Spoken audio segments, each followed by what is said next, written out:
Warszawski cmentarz. Pierwsze skojarzenie? Oczywiście Powązki, bo to właśnie na Powązkach pochowano najwybitniejszych Polaków.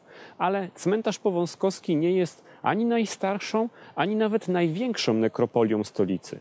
Najstarszy jest cmentarz na Kamionku, a największy cmentarz komunalny północny. Ale najwięcej ludzi pochowano właśnie tutaj, na Brudnie. W dzisiejszym odcinku Lotra podumamy nieco nad historią tego miejsca.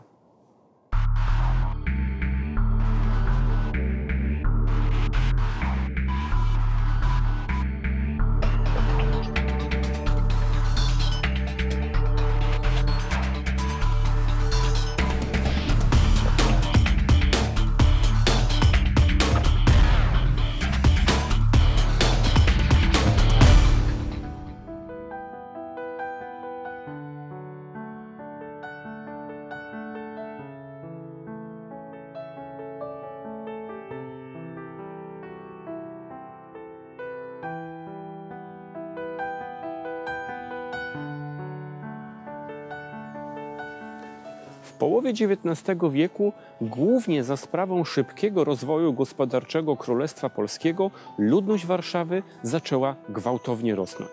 Pod koniec stulecia na warszawskich cmentarzach brakowało już miejsca. Dlatego podjęto decyzję o założeniu nowej nekropolii. Miejsce wybrano bardzo starannie, kierując się na przykład tym, skąd najrzadziej wieją wiatry w kierunku stolicy. Tak bowiem nakazywało postanowienie Rady Administracyjnej Królestwa Polskiego, które to postanowienie bardzo dokładnie i restrykcyjnie określało miejsce, na których można było zakładać nowe nekropolie. Z powodu niskich opłat za pochówki i słabo rozwiniętej infrastruktury cmentarza, Brudno przez wiele lat nosiło miano nekropolii biedoty. II wojna światowa przyniosła ze sobą zniszczenia, bo na teren cmentarza spadły niemieckie bomby. I to dopiero lata powojenne nadały temu miejscu odpowiednią pozycję w świadomości mieszkańców stolicy. Wprawdzie w latach 70. cmentarz na Brudnie przestał być największą nekropolią Warszawy, ale pod względem liczby pochówków nadal znajduje się na pierwszym miejscu. Wieczny odpoczynek na Brudnie znalazło ponad 1 200 000 ludzi.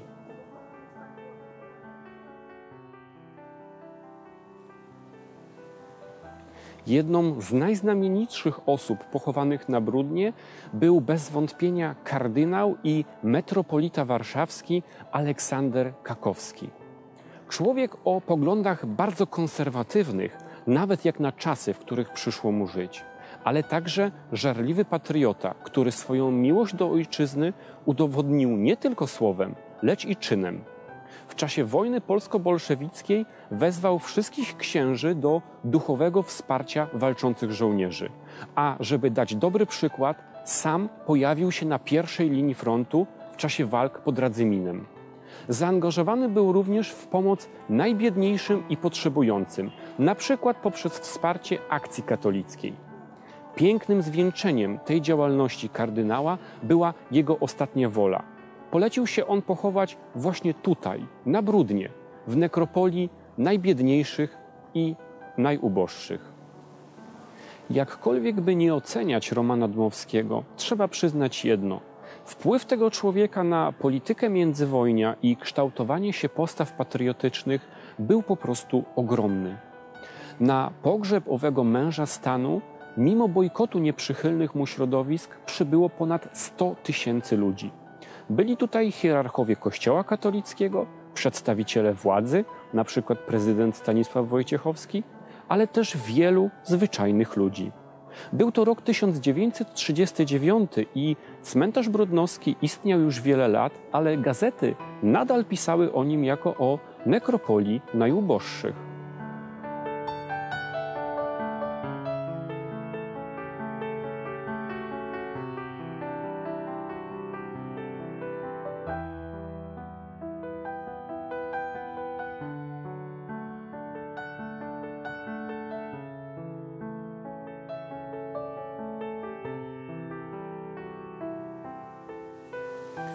Tajemniczy grób kapłański to już zupełnie inna epoka, a raczej dwie epoki.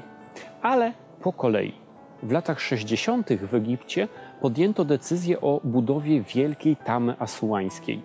I stało się jasne, że woda zaleje całą masę bezcennych zabytków.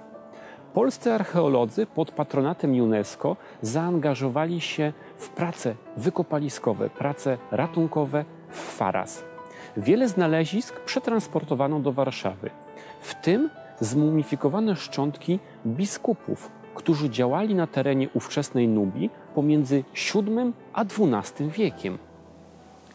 Mumię przewiózł do Polski naukowiec Tadeusz Dzierży-Kraj-Rogalski, aby w Warszawie dokonać niezbędnych badań antropologicznych. Kiedy naukowcy zakończyli swoje prace, okazało się, że katedra w Faras, gdzie znaleziono biskupów, jest już zalana i w ten sposób szczątki trafiły do Muzeum Narodowego. W latach 90. zdecydowano się na ich ponowny chrześcijański pochówek i właśnie w ten sposób afrykańscy biskupi z Nubii trafili na warszawskie Bródno. To tylko część historii tego miejsca. Na warszawskim Bródnie spoczywa jeszcze wielu mieszkańców stolicy, jak chociażby Mieczysław Fok albo Tony Halik. Ale żeby ten nasz film nie był tak do końca ponury, to teraz mała przebitka natury kulinarnej. Oto pańska skórka. Warszawski cukierek, smakołyk wpisany na listę produktów tradycyjnych, sprzedawany z reguły u wejścia na cmentarze. Skąd jest nazwa tego cukierka, wiemy. Prawdopodobnie pochodzi od jego rzekomej delikatności, która kojarzyła się właśnie z taką pańską albo według innych źródeł panieńską skórą. Ale dlaczego sprzedaje go się przed cmentarzami? Ja nie wiem. Jeżeli wy wiecie, napiszcie mi o tym w komentarzach, dajcie nam suba i do zobaczenia w następnym lotrze.